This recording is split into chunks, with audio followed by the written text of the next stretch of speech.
I discovered my wife of 12 years and best friend were having an affair. When I confronted them, they said I was being dramatic. Now they're begging me to come back. My life imploded last Saturday. I found over 400 texts between my wife Sarah and my best friend Mark going back months. Explicit images, detailed plans for their meetups, even mocking comments about me. When I confronted them at a dinner party in front of our friends, Sarah laughed and said I was being dramatic as usual. Mark put his arm around her and smirked. Our friends awkwardly looked away. I walked out, packed a bag, and left. 3 days later, I received a frantic call from Sarah's sister. Apparently their little affair had unexpected consequences. Now they're both desperately trying to get me to just talk and work things out because they made a mistake. Too late for that now. I've been staring at this empty text box for almost an hour trying to figure out where to start. I guess the beginning is as good a place as any. I'm James, 37, and until last week I thought I had a pretty good life. Sarah, 35, and I met in college and have been married for 12 years. We don't have kids. That was a whole journey of trying and heartbreak that I won't get into now, but we built what I thought was a solid life together. Mark has been my best friend since high school. He was my best man at our wedding. He's been there through everything, my dad's death, job changes, the works. The three of us have been inseparable for years. We'd have dinner together at least once a week, go on trips together, spent holidays together when Mark wasn't with his own family. He's divorced, has been for about 4 years now. I never suspected anything. Not once. Maybe that makes me an idiot, but I trusted them both completely. Looking back, there were probably signs. Sarah started getting more distant about 6 months ago. There were more girls' nights out, more times when she'd come home late smelling like she'd showered somewhere else. I figured she was just going through something, maybe stressed from work. I tried to give her space. Mark suddenly got busy too. Our weekly basketball games became monthly, then barely at all. When I'd suggest hanging out, he'd have excuses. Work was crazy, he was seeing someone new, he had family stuff. I was disappointed but tried to be understanding. Last Saturday was supposed to be a nice night. We were hosting a dinner party for our friend group, about 8 people total including Mark. Sarah had been acting weird all day, checking her phone constantly and seeming distracted. At one point, she left her phone on the kitchen counter while she went to get ready. It kept buzzing with notifications, and I glanced over. I saw Mark's name on the lock screen with what looked like the beginning of a suggestive message. I've never been the type to snoop. I've always respected Sarah's privacy. But something about seeing Mark's name with those words made my stomach drop. I picked up her phone, and to my surprise, it unlocked. She must have forgotten to reset the fingerprint lock after updating it recently. I could still open it with my thumb. What I found destroyed me. Hundreds of texts going back months. Explicit photos. Detailed plans of their meetups, including times when I thought she was at work or with her friends. There were even messages making fun of me. Sarah complained about how boring I was in bed. Mark joked about how oblivious I was. They talked about a future together, wondering how and when to tell me. I felt physically sick. My hands were shaking so bad I could barely hold the phone. I took screenshots and sent them to myself, then put her phone back exactly where it had been. I don't know why I did that, evidence, I guess? Or maybe I just couldn't believe what I was seeing and needed to be able to look at it again later to confirm I wasn't going crazy. The rest of the evening before guests arrived was a blur. I remember Sarah coming downstairs looking beautiful in a dress I'd bought her for her birthday. I remember forcing myself to smile and say she looked nice. I remember feeling like I was having an out-of-body experience as I set the table and put out appetizers like my entire world hadn't just collapsed. When guests started arriving, I went through the motions. Handshakes, hugs, jokes, pouring drinks. Mark showed up last, giving me our usual bro hug and handing me a bottle of my favorite whiskey. For the man who is everything, he said with a smile. I wanted to smash the bottle over his head. I waited until dinner was served. Everyone was eating and chatting when I cleared my throat and said I wanted to make a toast. I thanked everyone for coming, said how much I valued friendship and honesty. Then I pulled out my phone and started reading some of the texts aloud. Can't wait to feel you inside me again while James is at his conference next week. He's so clueless. He actually asked me why I was smiling at my phone. I told him it was a funny meme. Sometimes I feel bad, but then I remember how alive you make me feel compared to him. The table went completely silent. I looked up from my phone to see Sarah's face had gone white. Mark was frozen with his fork halfway to his mouth. Is this a joke? Asked one of our friends. I wish it was, I said. My wife and my best friend have been having an affair for at least 6 months. Probably longer. And they've been laughing about how stupid I am behind my back. Sarah recovered first. James, what the hell? You went through my phone? This is not the time or place for this conversation. I stared at her in disbelief. That's what you're concerned about? That I invaded your privacy? Not that you've been fucking my best friend and making fun of me? Mark put down his fork. Look, man, this has obviously gotten out of hand. But you're being dramatic. Let's talk about this privately. Dramatic? I repeated. I'm being dramatic? Sarah actually laughed. A nervous laugh, but still a laugh. You always do this, James. Make everything so much bigger than it needs to be. We can talk about this later. That laugh broke something in me. I stood up, looked around at our friends' uncomfortable faces, and said, dinner's over. I'm sorry you all had to witness this, but I just found out today and couldn't sit here pretending everything was fine. Please leave. Sarah and Mark can explain whatever they want to you. I walked upstairs, packed a bag with some clothes and essentials, grabbed my laptop and important documents, and walked back down. Some guests were still there, huddled in awkward groups. Sarah was crying now, suddenly finding her remorse when faced with public humiliation. Mark was trying to comfort her, his arm around her shoulders. Don't wait up, I said, and walked out the door. I checked into a hotel that night. My phone was blowing up with calls and texts from Sarah, from Mark, from our friends wanting to know if I was okay. I turned it off and stared at the ceiling until morning. The next day, I called in sick to work, extended my hotel stay, and turned my phone back on to find 27 missed calls. Sarah had left tearful voicemails begging me to come home so we could talk. Mark had texted saying it wasn't what it looked like, despite the evidence literally spelling out exactly what it was, and that he valued our friendship too much to lose it over a mistake. I didn't respond to either of them. I texted a couple of friends to let them know I was okay but needed space. Then I contacted a lawyer and scheduled a consultation for the next day. I spent that Sunday in a daze, alternating between crying, sleeping, and staring numbly at the TV.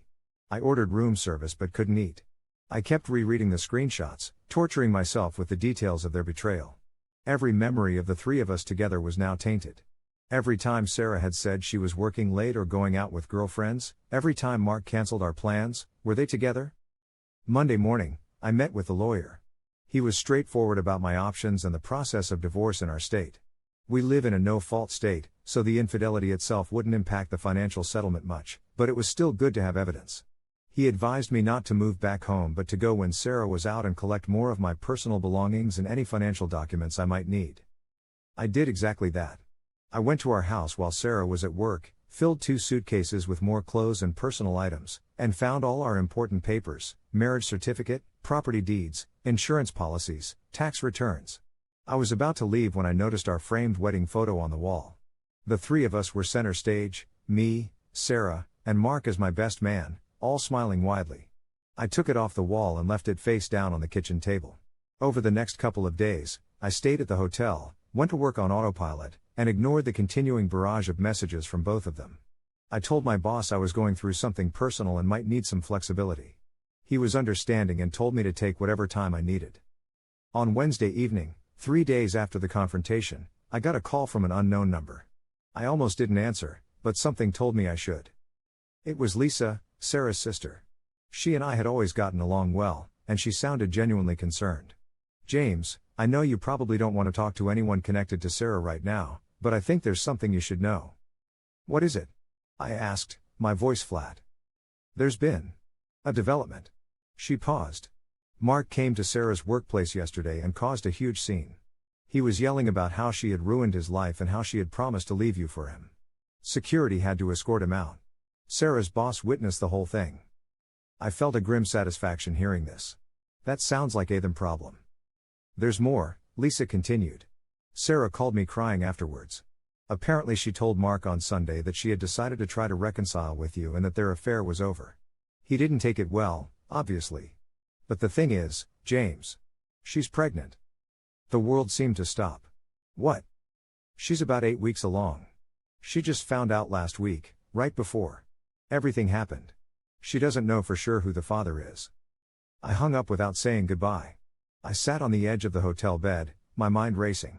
A baby. The thing we had tried for during our first years of marriage, the thing we had grieved when multiple doctors told Sarah her chances of conceiving were very low. The thing we had eventually accepted wasn't meant to be for us. And now she was pregnant, possibly with my best friend's child. My phone started ringing again almost immediately. Lisa calling back. Then Sarah.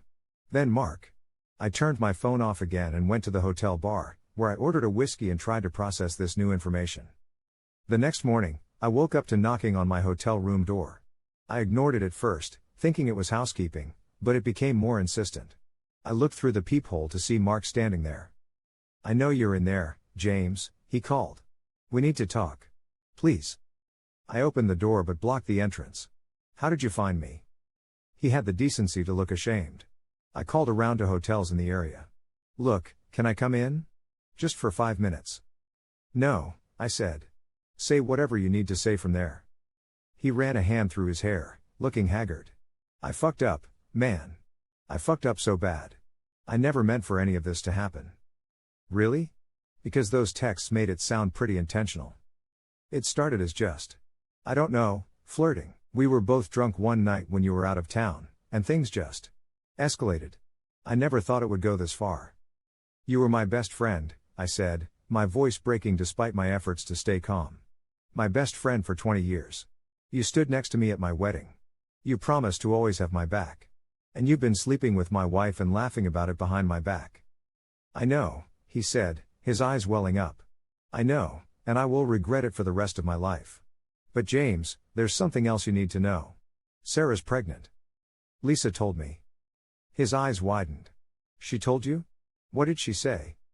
"That Sarah doesn't know who the father is. You or me." He leaned against the wall across from my door. "She told me it's mine. She swore to me it had to be mine because you two hadn't been intimate in months." That hit me like a physical blow. It was true that our sex life had become less frequent, but months? Had it really been that long? I tried to think back but couldn't pinpoint the last time.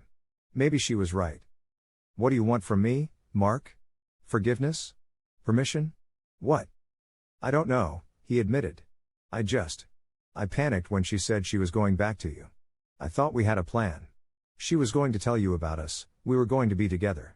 Then she found out she was pregnant and suddenly she changed her mind, said she needed to try to fix things with you. But now she's telling everyone she doesn't know who the father is, and He trailed off. "You just what? Thought I'd sympathize with you? Help you figure it out? We're not friends anymore, Mark. We're not anything. You and Sarah and that baby are nothing to do with me now." He looked desperate. "You don't mean that. We've been friends our whole lives. People make mistakes. Terrible, unforgivable mistakes, but unforgivable. You said it yourself." I started to close the door. He put his hand out to stop it. "Wait. What are you going to do?" "I'm going to divorce her. I'm going to move on with my life without either of you in it. And I suggest you get a paternity test before you sign any birth certificates." I closed the door on his face and leaned against it, listening to him stand there for a long minute before finally walking away. I felt hollow, like someone had scooped out all my insides and left just a shell. Update, 1 week later. It's been just over a week since I discovered the affair and about 4 days since I learned about the pregnancy. I've moved from the hotel to a short-term furnished apartment.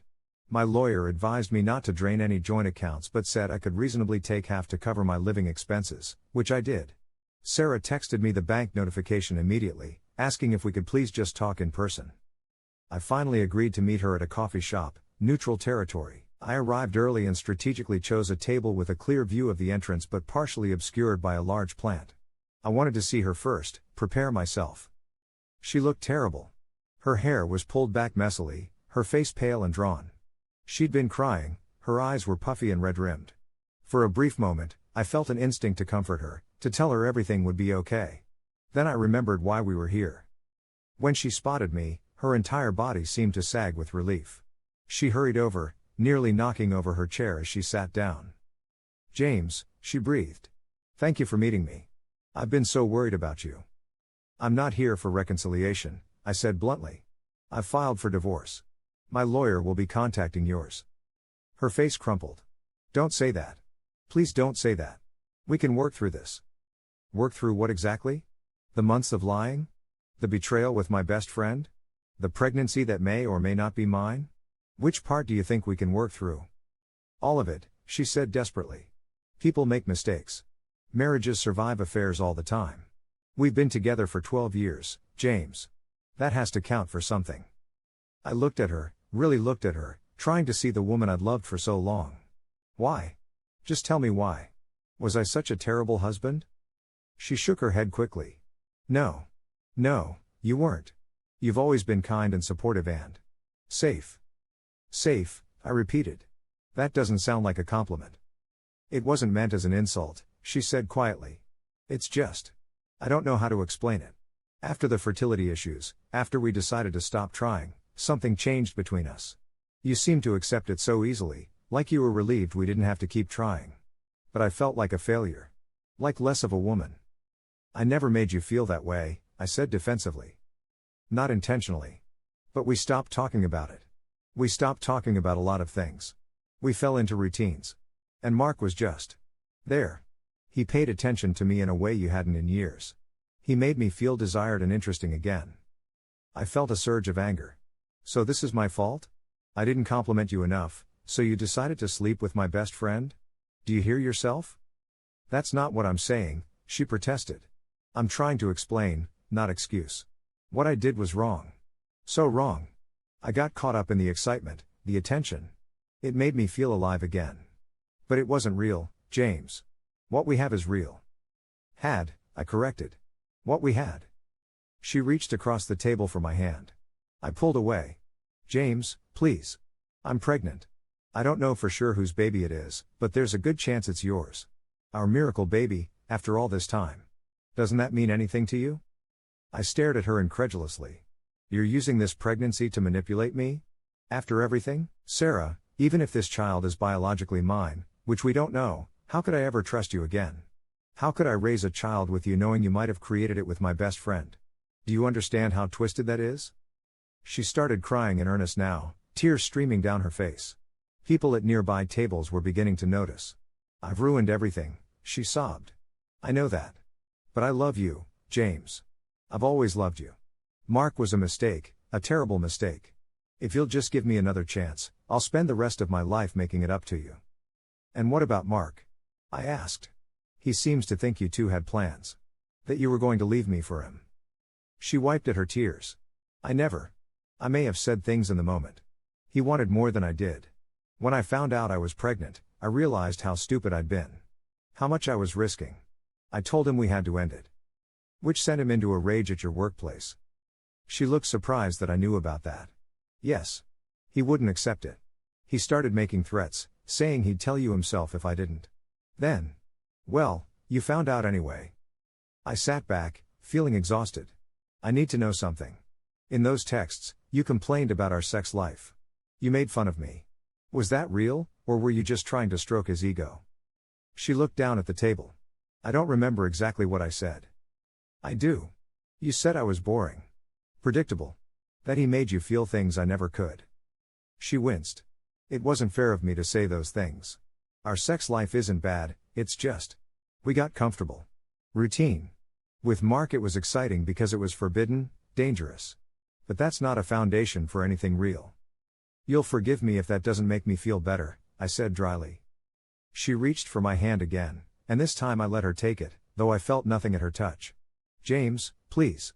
I know I don't deserve another chance. But I'm begging you. If not for me, then for our potential child. Let's at least wait until we know for sure before we throw away 12 years of marriage. I gently withdrew my hand. I've already thrown away nothing. You did that. Both of you. And I don't think I can come back from this, Sarah. Not now, not ever. Her face hardened slightly. So that's it? You won't even try? What happened to for better or for worse? This is beyond worse, I said quietly. This is unforgivable. People forgive affairs all the time, she insisted. Relationships can be stronger for having survived them. Maybe some can. Ours can't. I stood up. I need to go. My lawyer will be in touch about the divorce proceedings. We'll need a paternity test as soon as medically advisable. She grabbed my arm as I turned to leave. Don't do this. Please, James. I love you. I looked down at her tear-stained face. If this is love, I want no part of it. I walked out of the coffee shop feeling both drained and somehow lighter, like I'd put down a heavy burden I'd been carrying.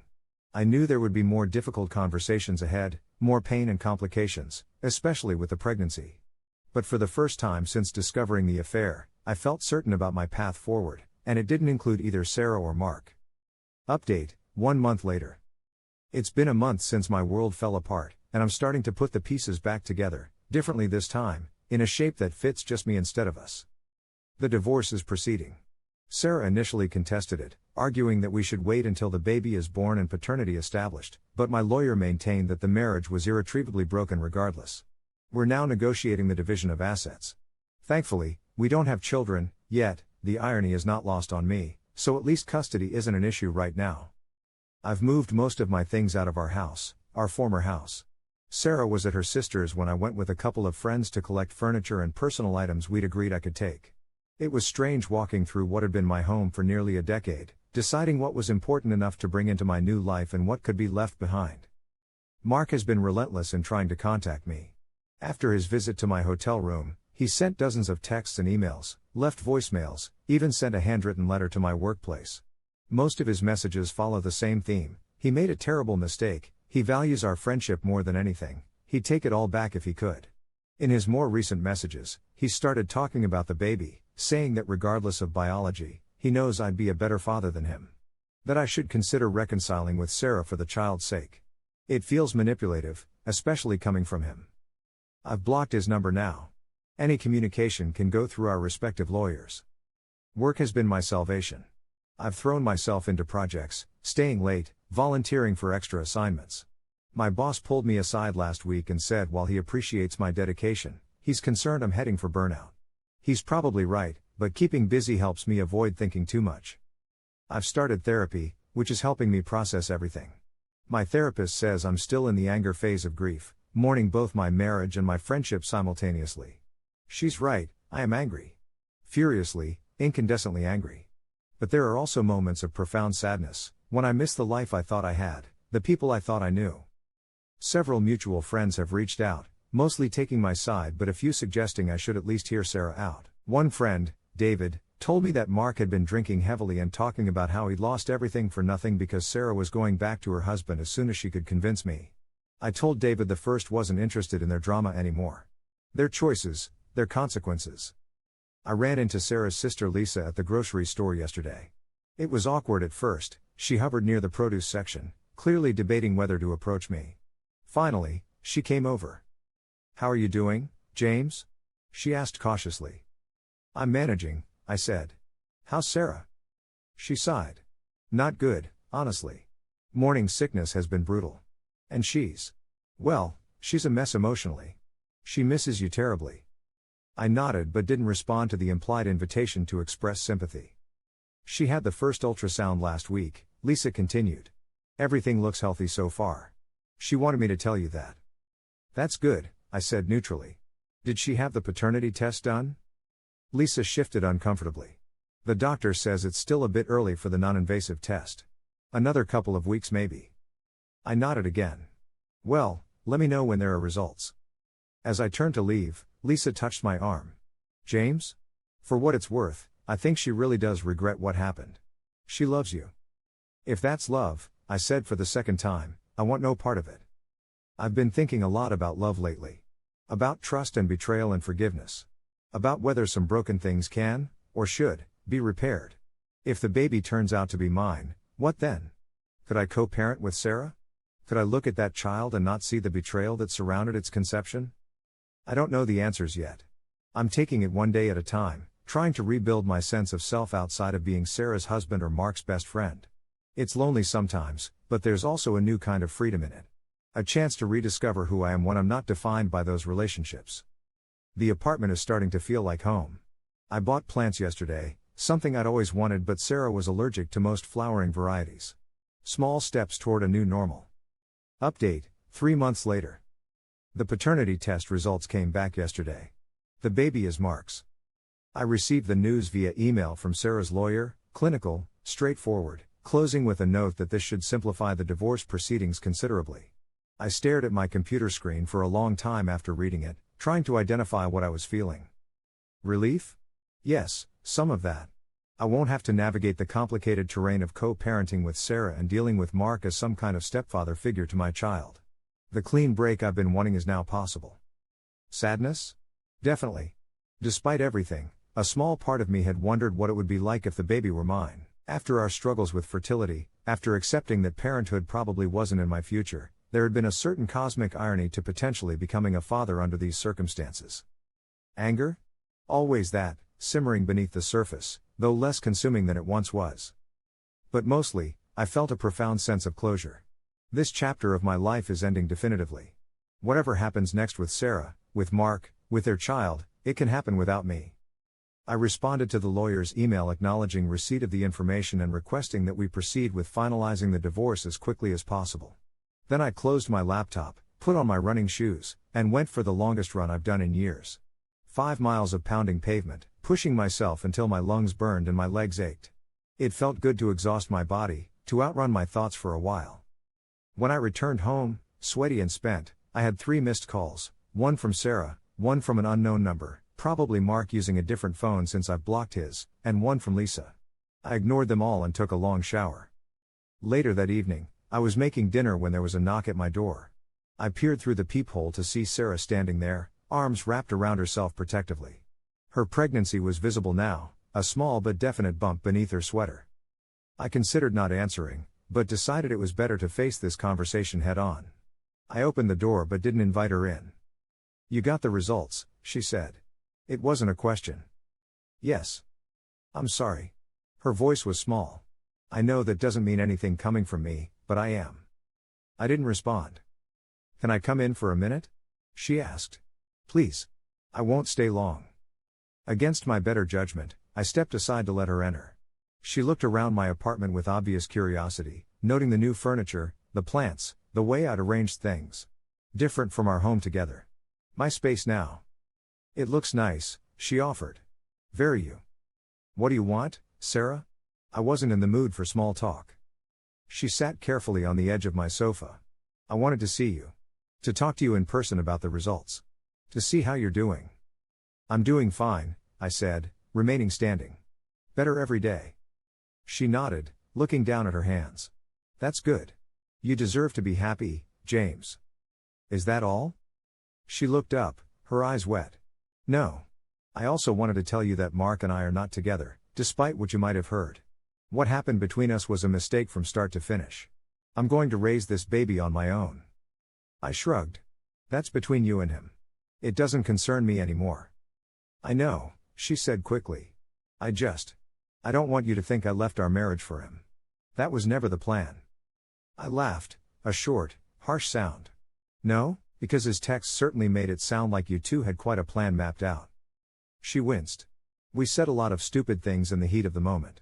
Fantasies, not actual plans.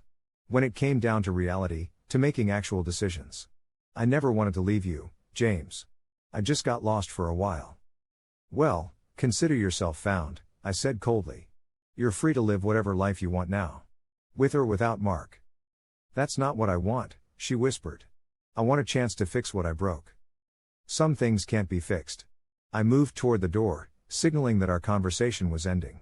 "The divorce papers should be finalized within the month. I've been more than fair in the settlement. You'll keep the house, we'll split the savings. Clean break." She stood, one hand resting on her stomach. "Is that really what you want? After 12 years? What I wanted was a faithful wife and a loyal best friend. I got neither. So yes, this is what I want now." She nodded slowly, tears spilling over. "I understand. For what it's worth, James, you were the best thing that ever happened to me, and I'll regret losing you for the rest of my life." As she walked to the door, she paused beside me. "If you ever change your mind, if you ever want to talk or anything, I'll be there. No matter how much time passes." "Goodbye, Sarah," I said firmly, opening the door. After she left, I poured myself a glass of whiskey and sat on my balcony, watching the city lights come on as dusk settled. I felt peaceful. Not happy exactly, but getting there. The knot of anger and betrayal that had been tight in my chest for months seemed to have loosened. My phone buzzed with a text from Lisa. "Sarah told me she saw you. I hope you're okay. We all miss you. If you ever want to talk, I'm here." I appreciated the gesture but didn't respond. The connections to my old life were growing fainter, and that was probably for the best. Final update, 1 year later. It's been exactly 1 year since the dinner party where everything fell apart. 365 days of rebuilding a life I never planned for. And you know what? It's a good life. The divorce was finalized 9 months ago. Sarah got the house, which she later sold, half our savings, and we split the retirement accounts. In the end, it was about as amicable as a divorce born from betrayal could be. My lawyer said I could have pushed for more given the circumstances, but I just wanted it over with. Money is replaceable, time and peace of mind aren't. I've had no direct contact with Mark since that day at the hotel. I heard through mutual friends that he moved to another state shortly after the baby was born. Apparently, he lost his job here, too many dramatic scenes at the office, too many days calling in sick during his emotional spiral. He's paying child support but isn't involved in the baby's life from what I understand. Sarah gave birth to a healthy baby boy 6 months ago. She named him Ethan. Lisa sends me occasional updates and photos, though I've never asked for them. He looks like Mark, same chin, same eyes. Seeing the photos produces a strange mix of emotions in me. No jealousy or resentment toward the child, of course, he's innocent in all this. Just a vague sense of what might have been, in another lifetime where trust wasn't broken. As for me, I was promoted at work, apparently channeling all my emotional energy into my job for those first few months had some positive professional side effects. I bought a small house with a yard, got a dog, a rescue lab mix named Ziggy who's currently snoring at my feet, and I've even started dating again. Nothing serious yet, but I met someone promising recently. Her name is Claire, she's a landscape architect, and we've been seeing each other for about 2 months. She knows the broad strokes of what happened with Sarah and Mark. I believe in being upfront about my baggage, but what surprised me is how little that history seems to color our interactions. We're writing our own story, not a sequel to my previous one. I ran into Sarah at a coffee shop last week. It was bound to happen eventually in a city this size. She had Ethan with her, dozing in a stroller. She looked good, tired in that new parent way, but healthy. Her face lit up when she saw me, then immediately composed itself into something more careful. "James," she said softly. "It's really good to see you." "You too," I replied, and was surprised to find I meant it. "How are you doing?" "We're managing," she said, glancing down at Ethan. "One day at a time. How about you? I heard you bought a house." "Yeah, over in Oakwood. Nothing fancy, but it's mine. Got a dog too." She smiled. "That's wonderful. You always wanted a dog." There was an awkward pause. So much had happened between us, so much water under the bridge, yet here we were exchanging pleasantries like distant acquaintances. "Would you like to sit for a minute?" she asked hesitantly. "If you have time?" I considered it, then shook my head. "I can't today. I'm meeting someone." Her eyes flickered with understanding. "Someone special?" "Could be," I said. "It's still new, but promising." She nodded. "I'm happy for you, James. You deserve that." "Thank you." I glanced at my watch. "I should go. It was nice seeing you, Sarah. Take care of yourself. And him." I nodded toward Ethan. "We will," she promised. "You too." As I walked away, I felt her watching me. Once, that might have filled me with anger or pain or longing. Now it was just a fact, neutral as rain. I had loved her once. She had destroyed that love. And I had rebuilt my life without her in it. Outside, the sun was bright in a cloudless sky. I put on my sunglasses and started walking toward the restaurant where I was meeting Claire. My phone buzzed with a text from her, "Got us a table by the window. Can't wait to see you." I smiled and quickened my pace. The past is written, but the future is still a blank page. And for the first time in a long time, I'm excited to see what words will fill it.